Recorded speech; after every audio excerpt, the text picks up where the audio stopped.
Hello, everybody.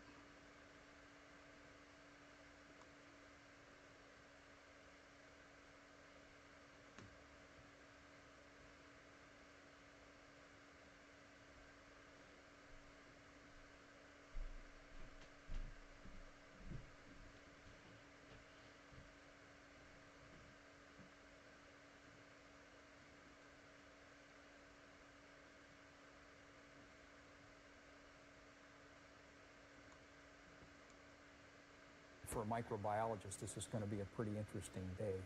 No shots were fired. In the commune's licensed medical center, Skeels found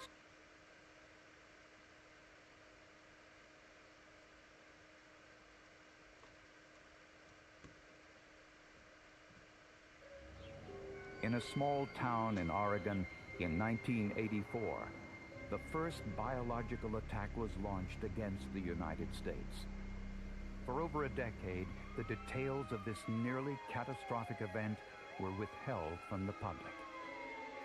This is how forensic science unearthed the biological trail.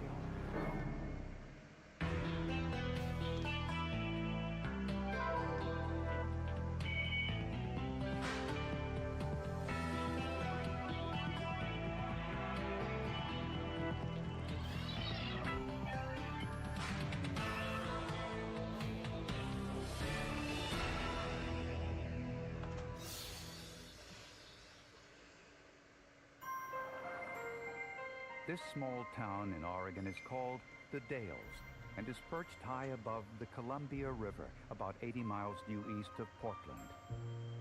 It seems like you've driven back in the 50s. And it seems, in the physical appearance, it seems frozen in time in that way. Dave and Sandy Lutkins are among the 11,000 residents who find the Dalles the perfect place to raise a family. A half an hour or an hour from skiing, a lot of water sports, a lot of hiking. It has pretty decent schools. We have pretty low crime.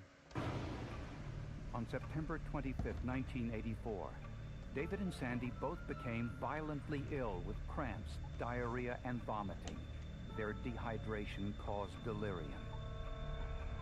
But I'd never felt that bad in my life. The room was spinning, and you just didn't care about anything. Well, let's put it this way. I would never want to be that sick again. When David and his wife went to the hospital, they weren't the only ones seriously ill. And then suddenly there were so many people. We had people laying on the floor. We had people leaning up against the wall. There were people in the lobby. They all had the same symptoms. Microbiologists identified the cause: Salmonella. Salmonella is a bacteria commonly found in eggs, meat, poultry, unpasteurized milk, water, and in animal feces, especially that of reptiles. It is rarely fatal, but sometimes death occurs in infants and the elderly. 10 days after the first outbreak, a second wave hit. The number of patients exploded from dozens to hundreds. Every hospital bed was filled. By the time Dave Lutkins emerged from 4 days of delirium, he encountered a disaster. Lutkins owned a small restaurant. 13 of his employees were sick, along with hundreds of his customers. We had virtually no business. I mean, it just disappeared. It was tough. I mean, that was, I was in the process of building another facility in Hood River, and I was going to have it all paid for and opening up debt-free, and it didn't work out that way. But what was the source of the outbreak? Food handlers who don't properly wash their hands after using the bathroom sometimes transmit salmonella. But hundreds of people were sick, and they hadn't eaten in the same restaurant or even the same restaurant chain. Tests of the water supply revealed nothing. The Centers for Disease Control in Atlanta, Georgia was asked to investigate whether it was some type of accidental outbreak or was it intentional. Solving the riddle of the salmonella outbreak in Oregon is the job of epidemiologists, scientists who study how disease moves through large populations. They seemed to be unrelated events, complicated things greatly. It was almost like doing multiple simultaneous investigations. There seemed to be no common link among the hundreds of residents who had gotten sick. Dave and Sandy Ludkins both remembered eating a salad in their restaurant before getting ill. I think we were too sick to worry that much about it at that time. It was later that we started, wondering if it was going to close us down. Hundreds of their customers and most of their employees became ill too. At the county health department, Nurse Diane Kerr contacted everyone who fell ill and discovered they had all eaten a salad from one of 10 local restaurants. Most of the people seemed to have eaten potato salad. At another restaurant, most of the people seemed to have eaten a green salad.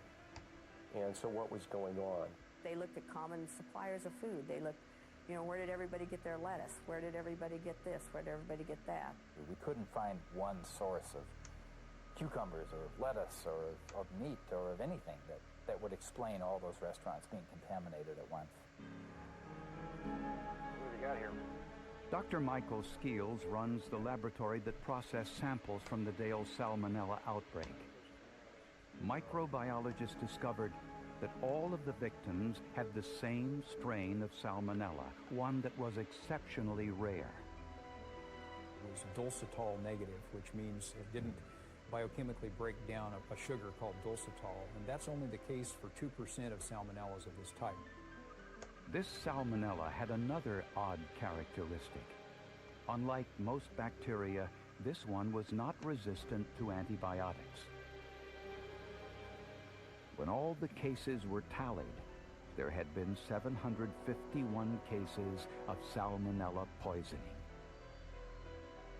10% were restaurant workers. And these people became ill before the outbreak was noticed among customers.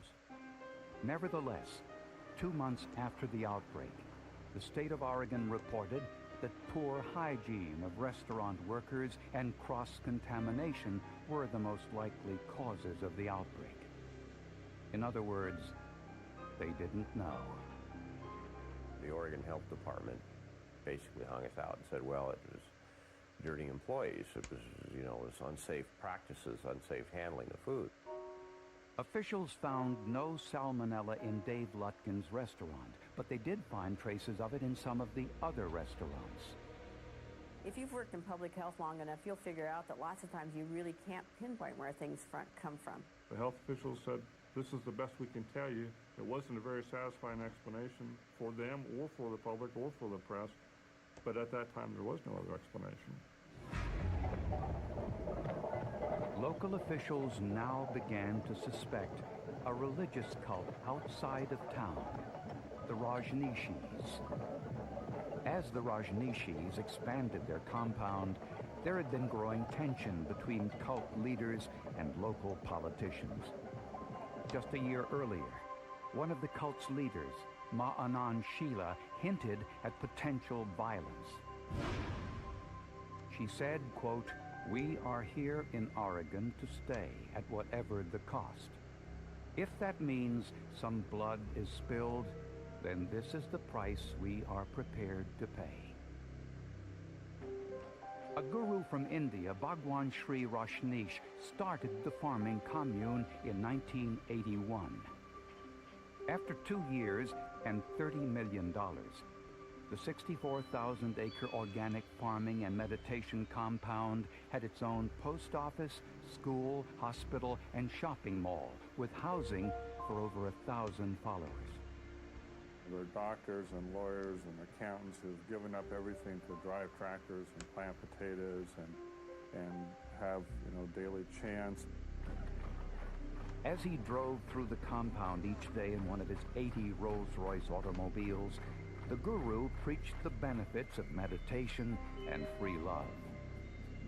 Published reports say that the Bhagwan claimed to have had more sex partners than anyone in history. In 1982, the Rajneeshis took over the nearby town of Antelope, and with it the majority of seats on the city council and school board, which horrified longtime residents of the small town. Before the outbreak, the Rajneeshis had set their sights on control of the larger town of the Dales and had put up their own slate of candidates running in the November election. In the absence of a scientific explanation, some thought the Rajneeshis might have intentionally poisoned the community in some way. So there was suspicion, but there was no evidence. Why would they do this?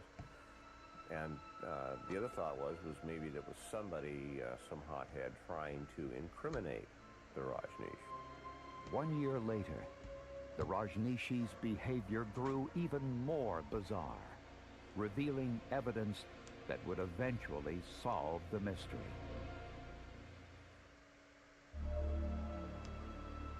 Since health officials could not find the source of the salmonella outbreak in the Dales, Oregon, suspicion among local officials continued to be the Rajneeshis, a religious cult living on a farm outside of town. Like criminals being accused of poisoning someone who we had nothing to do with. Leaders of the cult and town officials were often at odds. The cult was founded by Bhagwan Sri Rajneesh, but the day-to-day operations were run by his associate, Ma Anand Sheila. They met each other's needs. Sheila provided for him whatever he wanted. You want 60 Rolls Royces? We'll get you 60 Rolls Royces. You want a new disciple tonight? We'll get you a new disciple. You want to fly in a jet? We'll get you a jet. Whatever to make you happy. And the trade-off was that Bhagwan would say, okay, you're number one, you're in control, you take care of all the details. I don't care how you do it. The Rajneeshis were becoming paranoid for many reasons. They were being investigated for possible immigration fraud, and there was growing internal conflict between Sheila and other commune leaders. Nonsense. You better believe me, I'm a tigress. She and her group were in a power struggle with another group, which we always kind of called the Hollywood faction. They were rich members of the cult, headed up by a lady who was the ex-wife of a Hollywood producer. They had money. They had access to Rajneesh. And Sheila and her group were very paranoid about these people. The struggle was for control of the guru, the cult, and its finances. Former cult members told of plans to assassinate several local politicians, rival cult members, a United States attorney, and journalist Les Zeitz, in retaliation for some investigative pieces he had written about the group in the local newspaper. To be told that you're on a hit list for a group that I believe at the time they were capable of, that they're just purely evil folks by that time, was really quite a chilling way to start the day. 1 year after the salmonella outbreak, without warning, Sheila and the head of the Rajneesh Medical Clinic, a nurse named Pooja, fled to Europe. Rajneesh disowned them. They had turned it into a fascist concentration camp. Prosecutors heard that Pooja had been experimenting with biological poisons at the clinic, including salmonella. But there was no hard evidence. With the increasing scrutiny, the Bhagwan stepped up the level of personal security. There were times when he would move from one end of the town to the other, where he would be in a bulletproof limousine. He would have a lead SUV with armed guards in it. He would have a trailing SUV with armed guards in it, and he'd have a Jet Ranger helicopter. We felt we could be confronted by a 45-person private army with fully automatic weapons. In October of 1985, a federal grand jury issued a 35-page indictment charging the Bhagwan with lying on his visa application and arranging sham marriages so his followers could remain in the United States. When officials planned to search the compound, they asked epidemiologist Dr. Mike Skeels to come along because of fears of biological retaliation. And as we were going up that road, I was thinking, for a microbiologist, this is going to be a pretty interesting day. No shots were fired. In the commune's licensed medical center, Skeels found samples of various bacteria, standard testing material for a small clinic. One of these vials contained Salmonella typhimurium. And I remember at the time thinking, well, they told me to look for Salmonella. If I find any, I'm supposed to seize it as evidence, and well, there it is, so I'll seize it. But I wasn't thinking at all that this was related to the outbreak. Shortly after the raid, Rajneesh left on one of his private jets. He was arrested in North Carolina on the immigration charges. Meanwhile, the CDC tested the Salmonella found in the commune's lab using a technique called plasmid profiling. Plasmids are sections of free-floating genetic material outside a bacterial chromosome. Bacteria can exchange plasmids, allowing a colony to genetically adapt. And you would then use the size of the plasmid and some other characteristics of it to see whether it matched the plasmids from other bacteria, mostly the size. And so if you found that you had the same plasmid type, you could assume that these were related or similar strains. The Salmonella from the Rajneesh's clinic had a plasmid profile similar to the organism from the Dales. And it could be killed by all antibiotics, just like the strain used in the epidemic. That really was a smoking gun. That showed us that the isolate that I found in their clinic and the isolates that we were getting from the people in this outbreak really were the same bacterial strain. The question remained, why would the Rajneeshis poison the residents of this small town? Inside the Rajneeshi commune, investigators found evidence connecting the group to the mass Salmonella poisonings, and they discovered other bizarre activities. Sheila had installed surveillance devices everywhere in the commune. Every payphone in the town was tapped, and almost every building. This is the largest incident of wiretapping in the history of the United States. They wired this whole town. They were illegal interceptions. There were thousands of them. They had banks of tape recorders running all the time. It's indescribable. Most Rajneeshis didn't know they were being monitored. It was kept quiet by Sheila and her inner circle, which held their meetings on her round bed. A bookcase concealed a metal door opening onto a tunnel. Or in secret rooms, complete with escape tunnels. The FBI also found a number of manuals for making bombs and doing dirty tricks, and they found a number of articles about bioterrorism or biowarfare. The Salmonella was the weapon chosen for a power struggle, but not an internal one. Did I understand you correctly yesterday when you said that you were in fact now going to attempt to take over Wasco County? That's correct. You understood right. When the Rajneeshis put up their own candidates to run for election for the local county commission, they wanted to make sure their candidates won. To do that, they wanted to make the local voters sick enough so they couldn't get to the polling places to vote. The Rajneeshis would have enough people in Antelope and other nearby places that they would all vote, 100% turnout among the Rajneeshis, enough that they would install their own candidates on the county commission. But why had the outbreak happened in September? Informants say it was a rehearsal, and it wasn't their first. At Sheila's direction, the Rajneeshis took off their red robes and put on regular clothing and went through the town with spray containers filled with salmonella.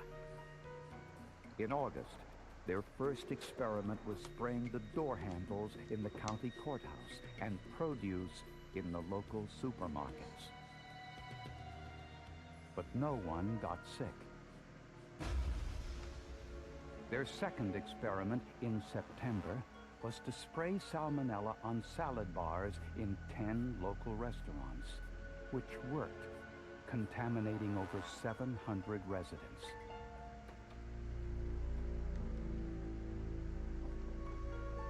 Just before Election Day, the Rajneeshis made plans to contaminate the city's water supply. Apparently, they were unsuccessful. There was evidence that someone had gotten to the reservoir for the city of Dallas and gotten into it, but no evidence that they actually ever contaminated. All of the Rajneeshi candidates lost in the November elections. Armed with the forensic biological evidence, Sheila and Pooja were extradited from Europe and charged with tampering with consumer products. They both pled guilty, served less than 3 years in federal prison, were released, and fled to Switzerland before state charges could be filed. Last we knew, Sheila was in Europe running the equivalent of a nursing home, which is sort of chilling to think about, turning grandma over to Sheila in her final days. There was no proof Rajneesh himself ever knew anything about the salmonella plot. He pleaded guilty to immigration violations, was deported, and died in India in 1990. Most of the restaurants targeted in the attack never recovered from the economic blow and went out of business. That's what happened to Dave Lutkin's restaurant. We never regained the position we had in the community afterwards. I had people that would tell me that, I know it wasn't your fault, but I just can't eat there anymore. He now runs a catering service. The scientists who investigated the outbreak wrote a paper about it, but the Centers for Disease Control asked that it not be published, fearing copycat crimes. In 1997, 13 years after the outbreak, when bioterrorism had become a growing concern, the paper was finally published in the Journal of the American Medical Association.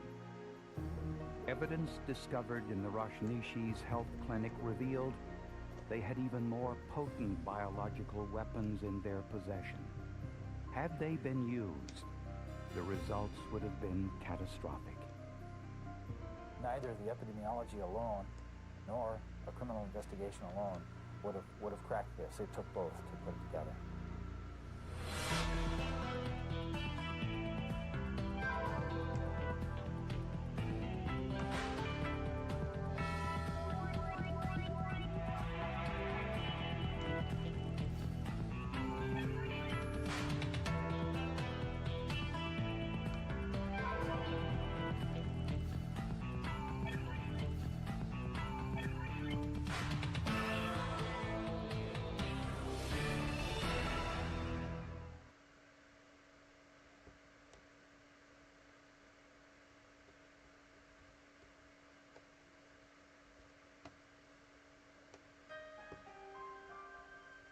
Ernestine Perea was found dead in her bedroom of a single gunshot wound.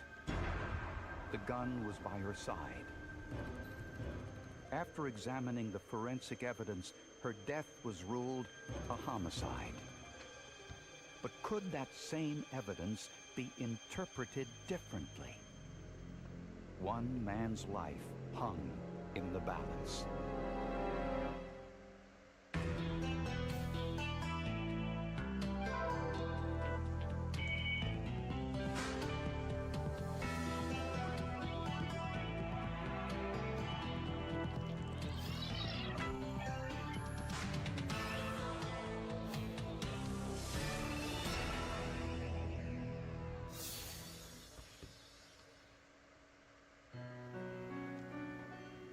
In 1979, Martin Frias entered the United States illegally from Mexico looking for work.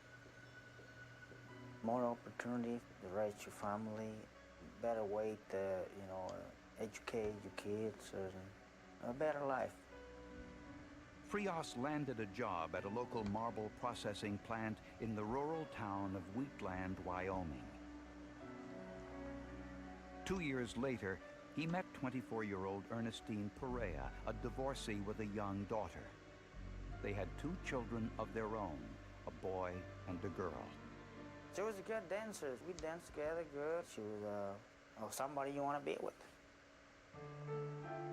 Ernestine and Martin decided to live together and rented a mobile home on the edge of town. But they also fought, mostly over insignificant matters, says Martin. On July 5th, 1984, Ernestine spent the entire day out with her children and didn't arrive home until 10:30 that night. Martin put the children to bed while Ernestine went to sleep in the couple's bedroom. That night, Frias slept on a sofa bed in the living room. Around 1 o'clock in the morning, Frias was awakened by one of the children crying. She was like saying, "Mommy, Mommy, get up." Turned the light on, and that's when I saw she was laying in the rug, right there on the floor. She had the gun next to her. Ernestine was dead from a gunshot wound. I see blood in her stomach. When I was walking out with rain, I saw also blood splattered on the wall. So I called for ambulance and called the police. There was no evidence of a break-in. There was no evidence of anybody else being out at the trailer other than 2 small children, I believe a 4-year-old and a baby. When questioned at the scene, Frias lied, saying he wasn't home when Ernestine was shot. Frias may have had reason to lie. Police records showed that the sheriff had been called to his home several times for domestic disturbances. On a number of occasions, Ernestine said that Martin had hit her. A forensic analysis revealed that Frias's fingerprints were all over the rifle, and there was more evidence, even more damning.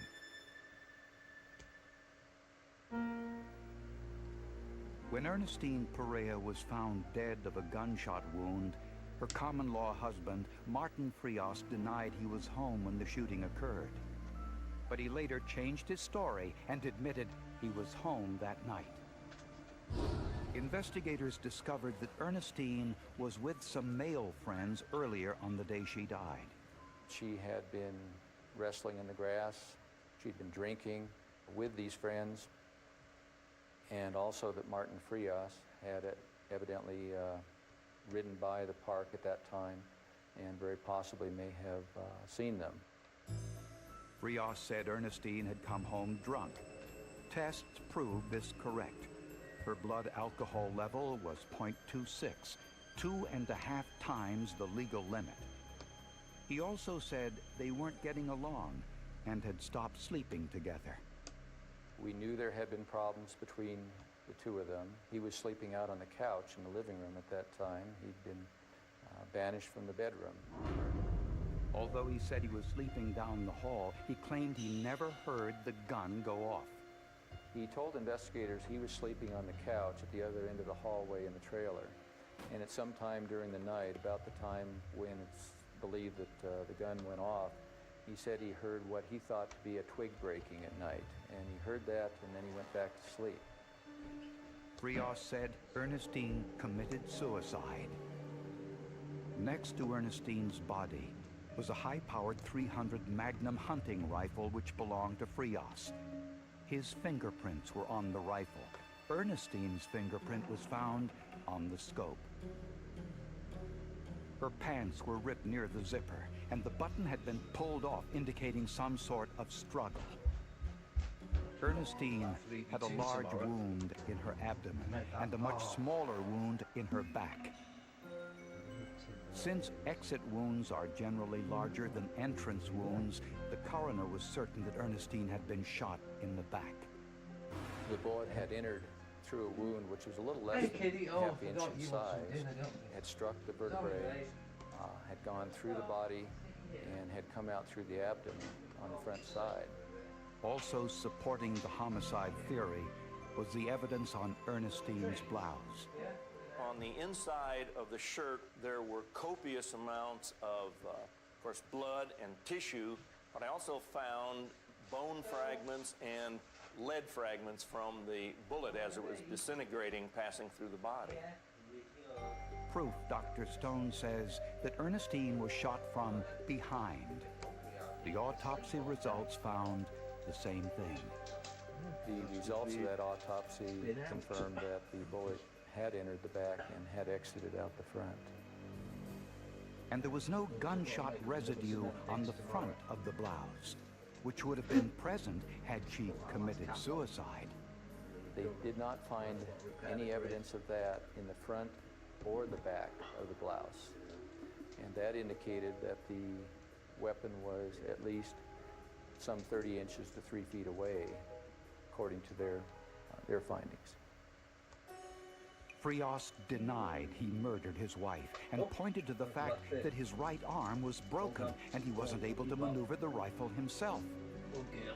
Nevertheless, Ernestine's death was ruled a homicide. Based on the forensic evidence, prosecutors believe that Frias and Ernestine fought when she arrived home. A violent tug from the rear ripped her pants, causing the bruises on her abdomen. You're getting there. As Ernestine was getting up from the floor, prosecutors say Frias shot her in the back. Blood spurted out of her stomach and struck the wall in front of her. As she fell to the floor, her body twisted in reaction to the shot, and she landed on her back. Oh, the ghost walk thing. Yeah. Prosecutors say On the Frias blockchain, left the rifle on the ground to make it appear the death was a suicide. They didn't believe Frias' cast would have hindered his ability to fire the weapon. Yeah, but I don't think my panic attacks will help. It was just like a real nightmare. I was just like, gosh, why me? What do I mean? I couldn't. I was shocked. I was shocked completely. Martin Frias was charged with his wife's murder. That's another thing that was on the list. Hi, Since Susan. he couldn't afford an attorney, the court appointed one. That was another thing that was on that list. They must have gone up too. What? Those ziplocs. Oh yeah, it's alright. I'm not bothered as long as I've got zip bags. Hi Susan J. Sorry, I'm making Pete nervous. This is a mystery puzzle we do not know. So it may look like a Colosseum, but I do not know until and I'm just, my head's not on straight.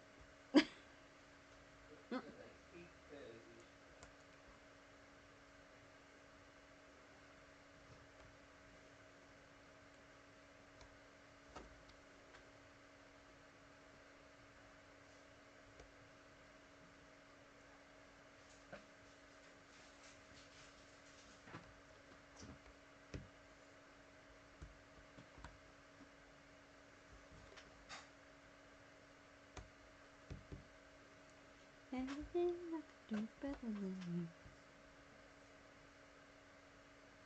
you. We got 4 of them. So this is number 1. We got 3 more to go. So we shall see what they are. Shan't we?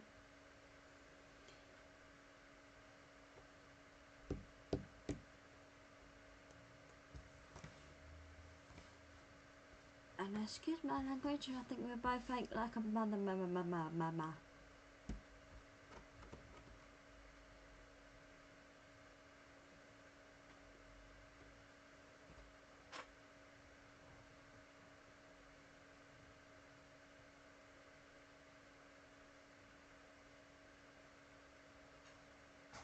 managed to get most of it done. It was just this that's doing my nutting and trying to get this sorted.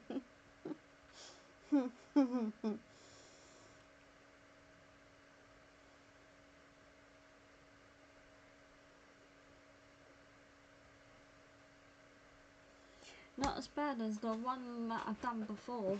Jeez. I need to stand up for a minute. My legs are aching like mad.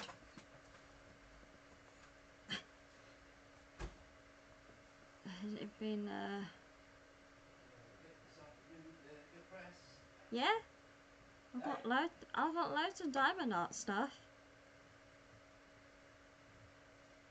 Yeah, we've been buying stuff, eh? Yeah. Got loads of art stuff and stuff with diamond art. I've got tons I'll of show it. you. Oh, absolutely tons of the stuff.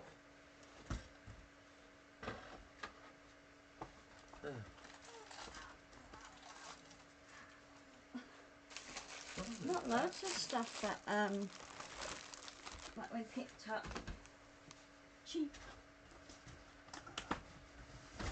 Buy it every now and again and then just stop buying. If they come in and we see them, okay, so look, I love my craft work. I've got that one, an owl. I've got paint by numbers, another peacock.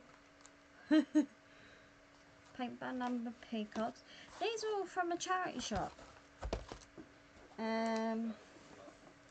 This one I got from my birthday.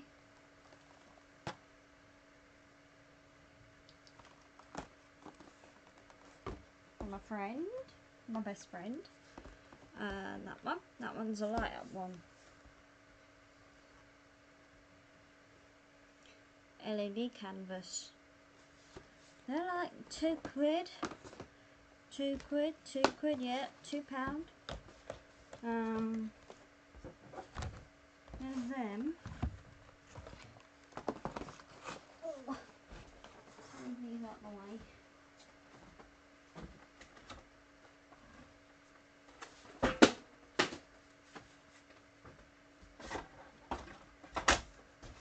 Oops. That's the first batch of Bernie's Bay. Sort that out later.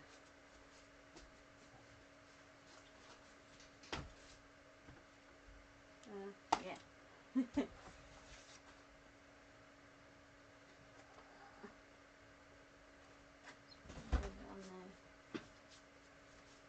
I found that one.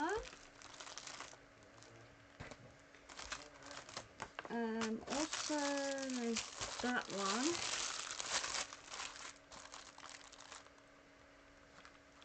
Then I found these.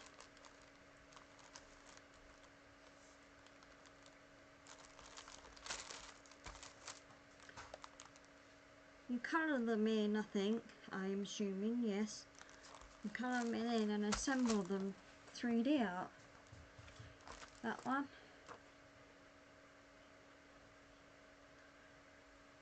I got them. Prismacolor pencils. I absolutely got them. And then I found an elephant colouring book. So, got loads.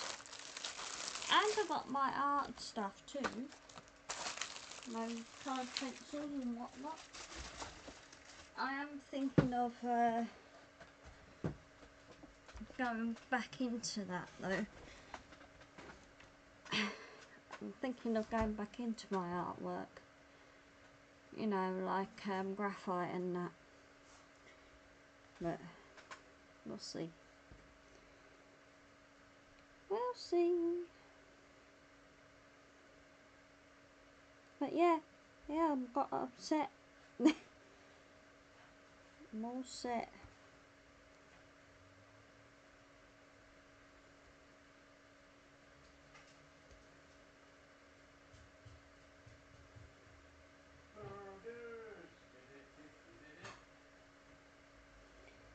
He's doing burgers.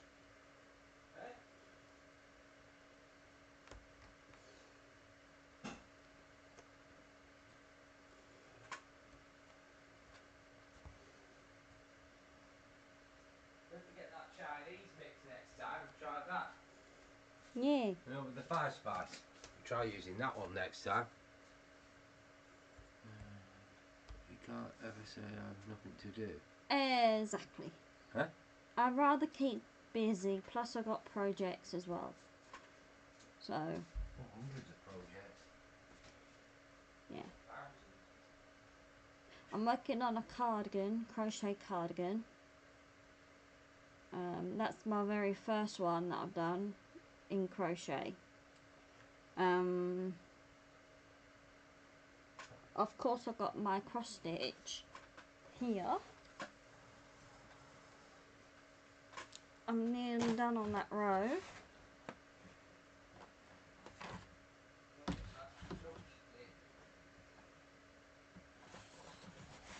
If you can see it, it's huge. It's 260 wide by 416 high. This cross stitch, so I've got plenty to do. Well, Gary's alright. He said you're a project. Me, I'm a project. No, I'm making burgers. No, she said you are a project. Me? No, fucking hell, I've got hundreds of projects on to do. Oh, fucking so much to do. Yeah, it's absolutely huge. The peacock. I don't know whether I've still got the. Oh, let me have a look.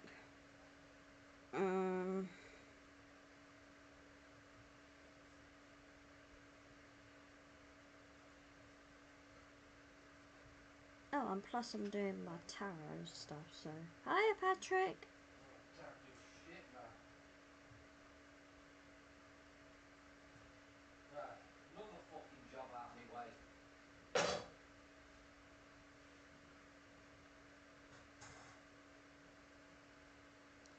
No.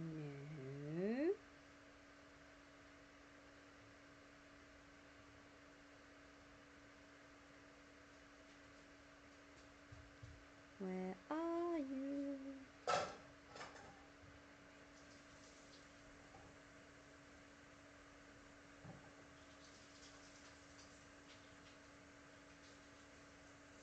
Up, up, and away. Where are you?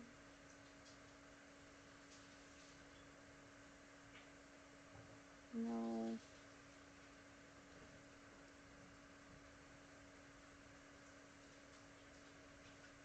I can't find the picture.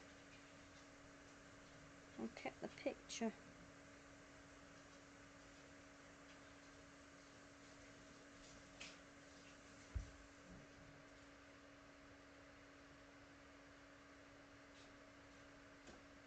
Huh? Hey, Patrick. Oh, that was the owl I did.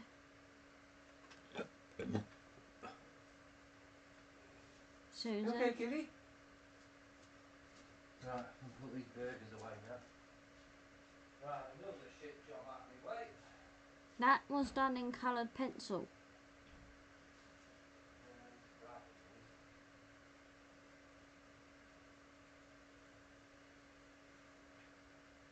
Probably. I still can't believe I did that. That's yonks ago though.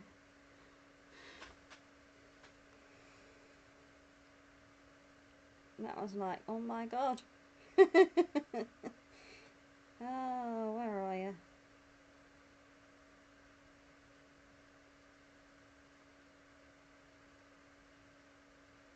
There it is. There it is.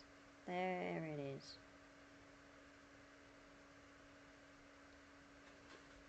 That's the peacock I'm doing. I wrote on the bag so we know what they are. Hey? Oh yes, that one. That one has eyes on it, eh? I wrote on the bag so we know what they are. I wrote Fanny Burgers.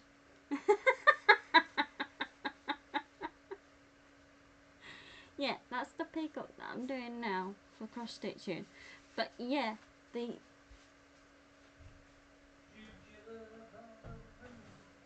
it was like that one with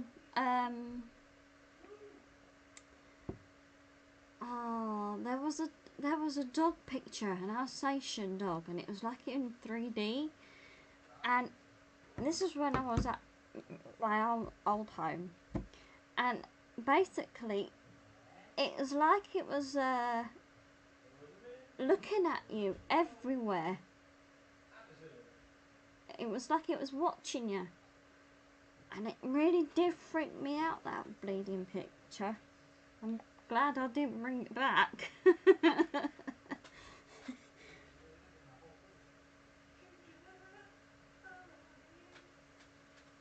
What are you doing?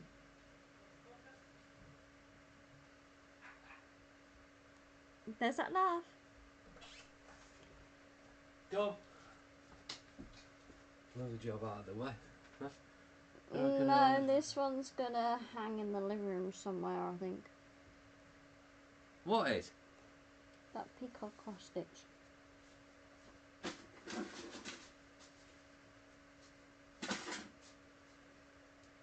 Alright, kitty cat. You dinner now? Yeah? Oh, the owl. No, there's no pictures in the bathroom. There's no pictures in the bathroom. There's nothing in any room. There's no pictures in any room. No.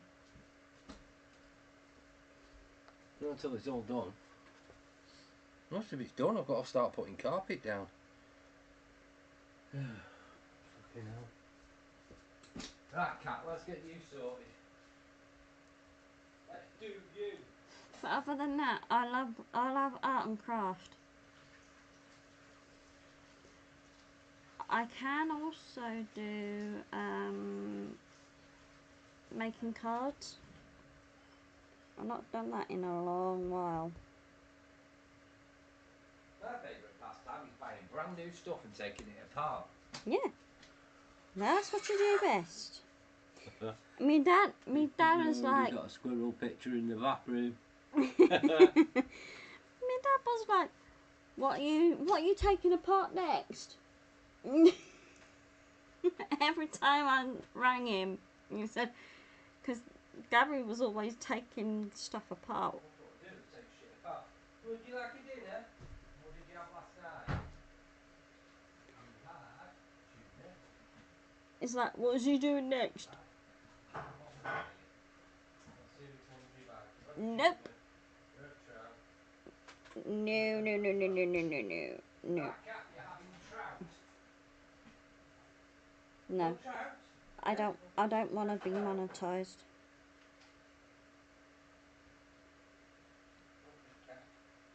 Every cat eats better than us. Mhm. There you go. No, I don't really want to be monetized, to be honest. There you go. Trout. No, I just do the lives for fun. What?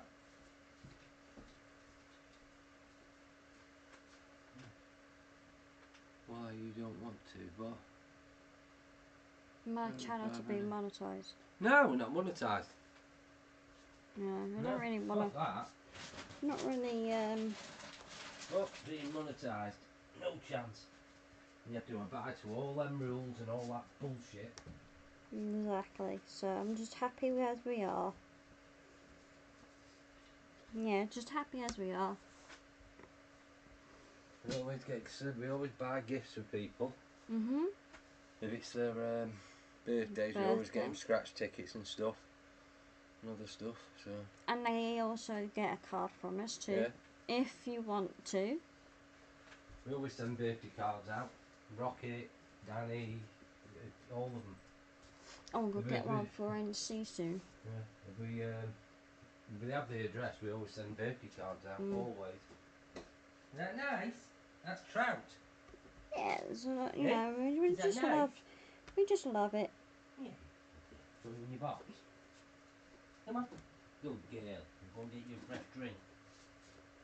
Get you a fresh drink. We just do it for fun.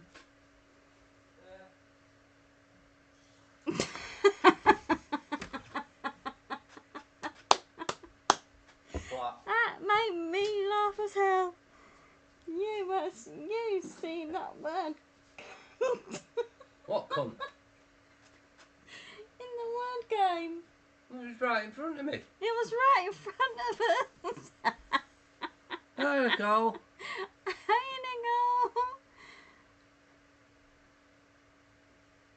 Nah. So what? You made yourself laugh.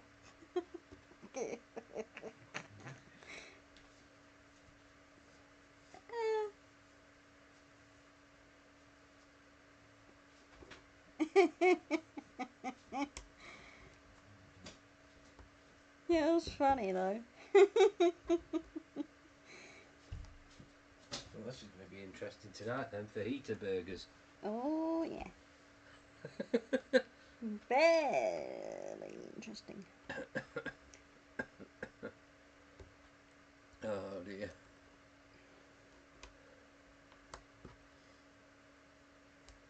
I don't like that new inhaler. Maybe you should tell made them. me fucking cough like mad. I know, you not Fucking stopped. My throat's sore, my mouth's sore. Fucking hell, I feel like I've had a session with NC.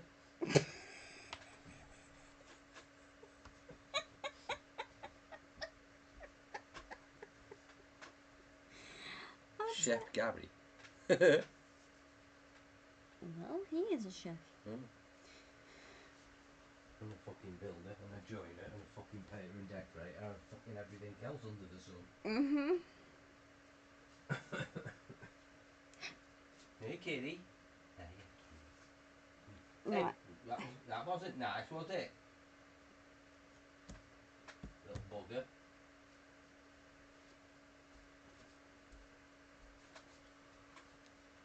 I'm an inventor. I invented a gay robot. Oh, that CD thing. Yeah, but the bloody CD thing fell off the fucking.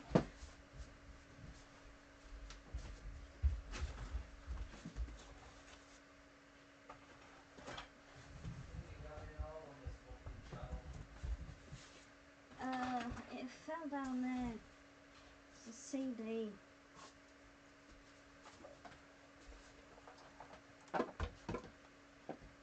Don't worry, I'll look for it.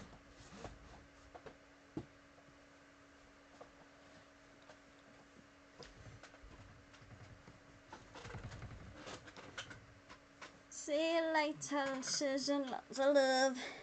Hey? She off? Where's she going? Bye, Susan. Oh, day that for ages. It's not working. It's gone straight.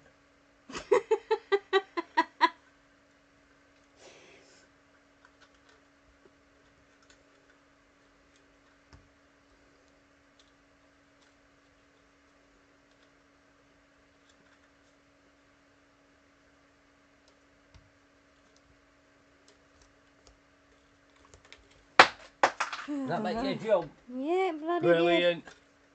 Fantastic. Cocks and balls. All that shit. Oh, one of those CD things.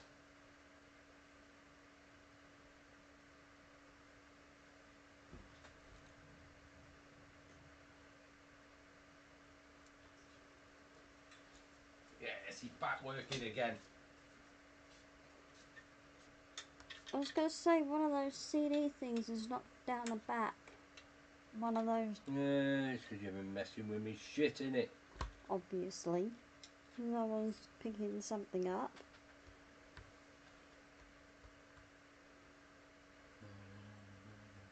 He got it working. What's that? I'll go with that later. Ah, yeah. You okay, kitty? Oh.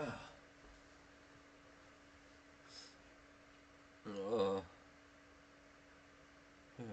Maybe you should tell him when she rings up again. Yeah, we'll tell him. So, hey, what's fucking going on? No, I meant that in Ayla of yours. I know. I know what I do.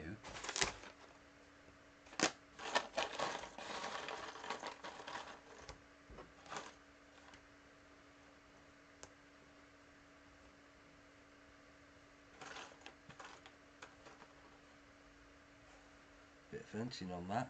That it. It's close. That it. Yep. Just look for a bit of fencing on fucker. My work here is done.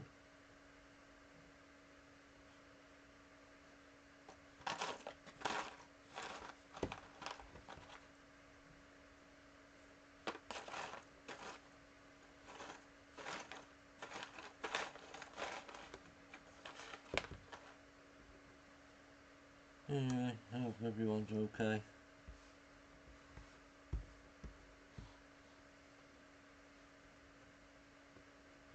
For the next level up.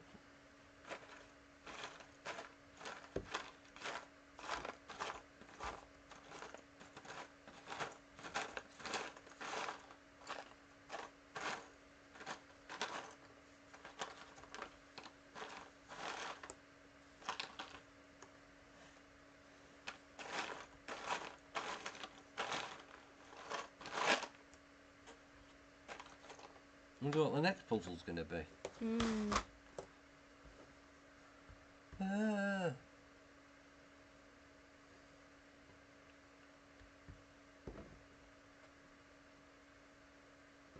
That it?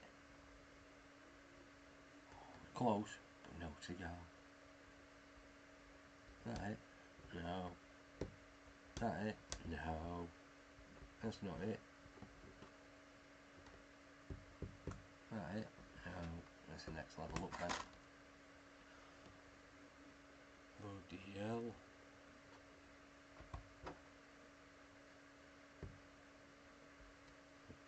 Sorry. No, it's just been asleep most of the day. Cheers.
More from this.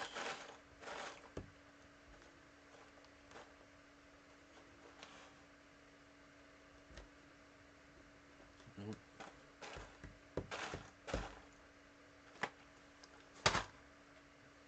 Crap. You've done it! Hooray! Okay, now. This is what was Would have been quick at plant real flowers. very funny. Very funny. You fucking funny. Funny fucker.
that was a pain in the butt.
There, done. Bring down light.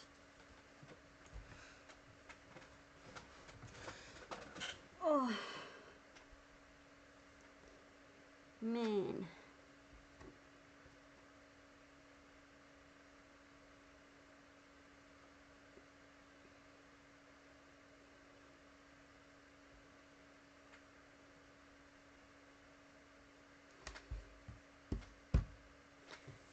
Right, we've got the bottom bit, main bit done.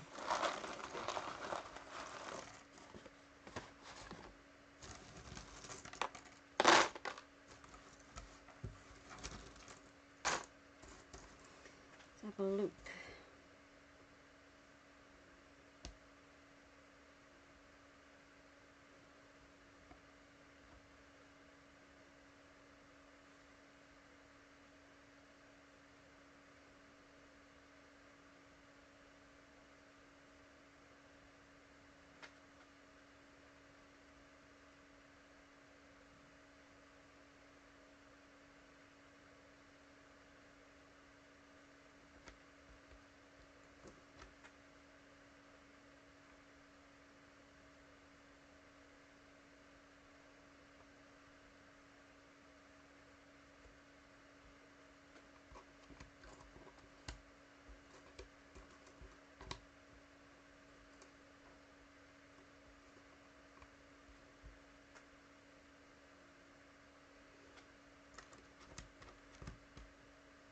Hope everyone's doing okay.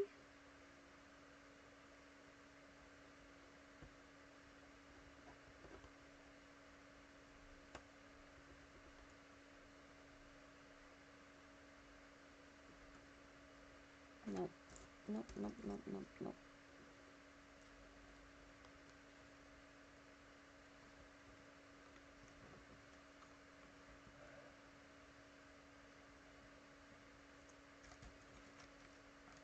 You'll be okay.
I have no idea. Because I don't see I don't see on my end the thumbs up or whatever.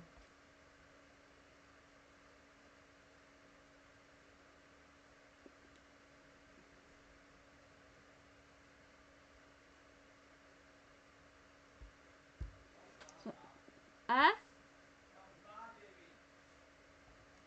Mister, what have you been doing? Nothing? Nothing?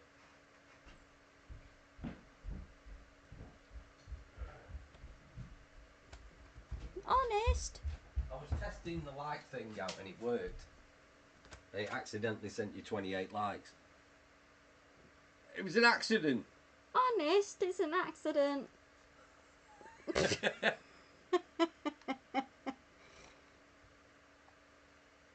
was me messing about. Yeah. How's it going? Fuck it. Don't matter, they'll disappear anyway. They'll get wiped off. They'll just disappear. You know, after you've ended the live, they'll just vanish. It's no matter. No matter. No matter. Oh, I need some pop. I need some pop.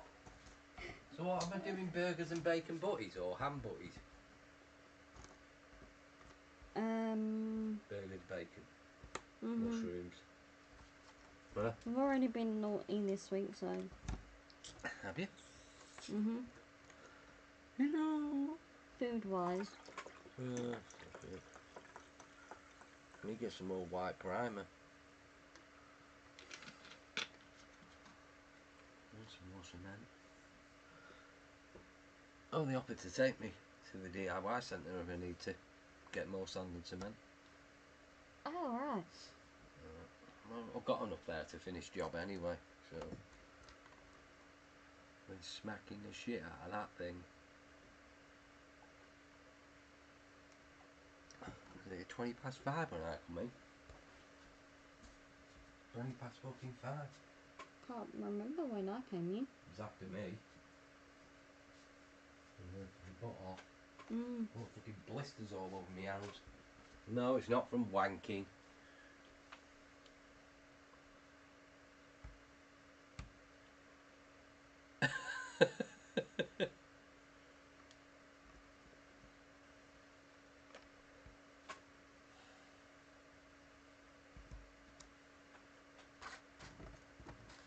Doesn't fucking matter anyway, because you're not monetised or anything, so.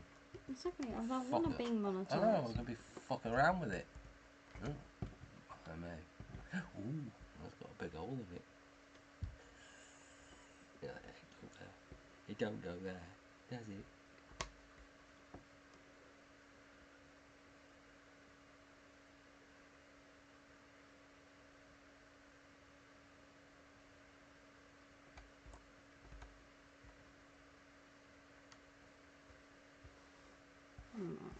Okay.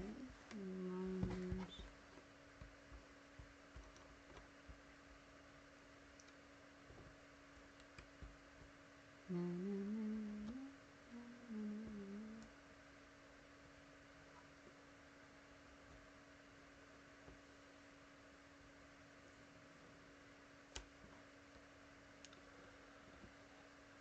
How are you doing, Victor?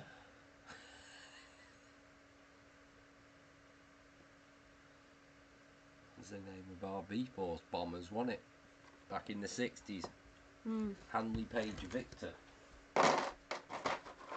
It was a nuclear bomber, but it was an absolute piece of shit. Junk. It was called the V-Force, wasn't it? The Hanley Page Victor. And you had the Avro Vulcan. What was the other one? Oh, the Valiant.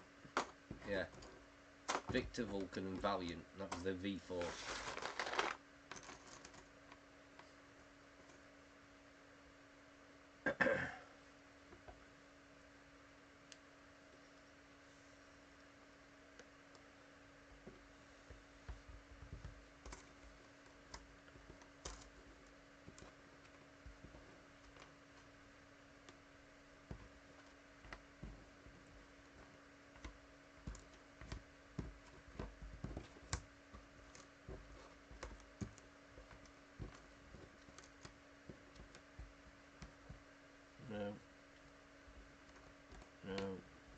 We're all looking for ones with bits of fencing on.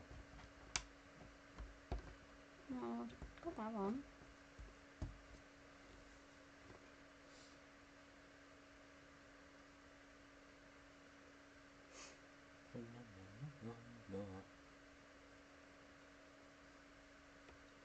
Yeah, they'll just vanish after they're live. I love it if they do. It doesn't matter anyway, does it? No.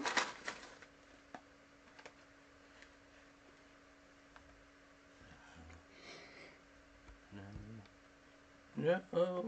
Oh dear, dear, dear.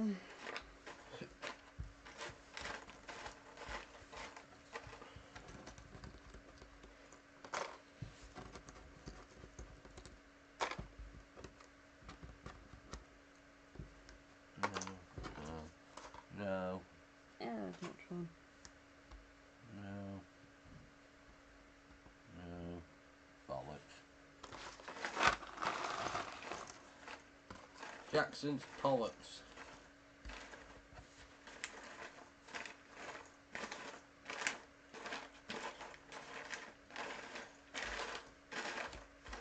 What are we playing? Call of Duty now.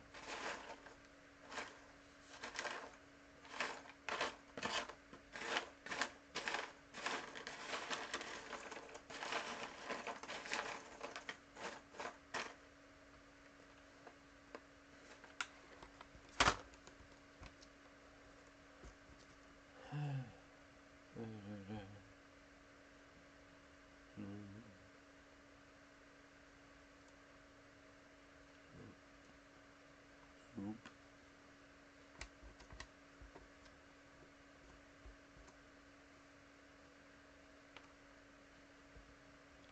I suggested getting the next set of archways done. That might help, yeah. Might.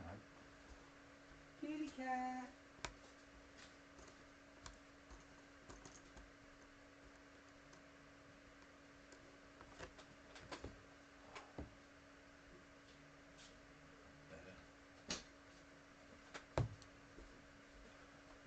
Ta-da!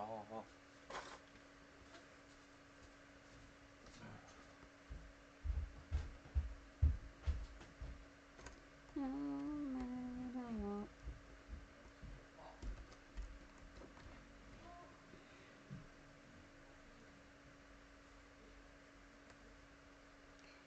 I do not want to be monetized. No, I do not. No, I do not. Bum.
What have you guys got on your minds, misters?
Oh dear.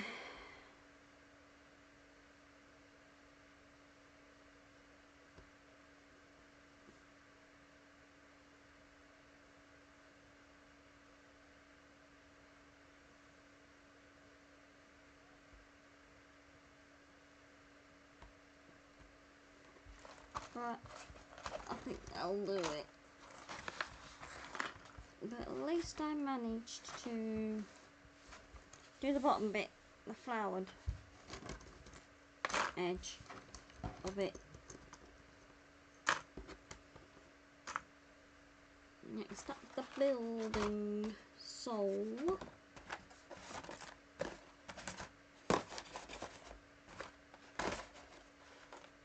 That's the sky.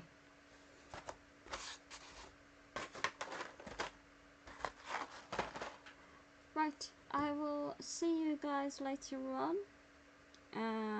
I'll be live then. So now I'll be on email, etc. You know where I'll be. So lots of love to you all. Take care now. See you later, everybody. Bye.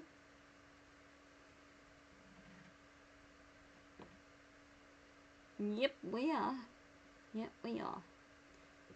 See you later, everybody.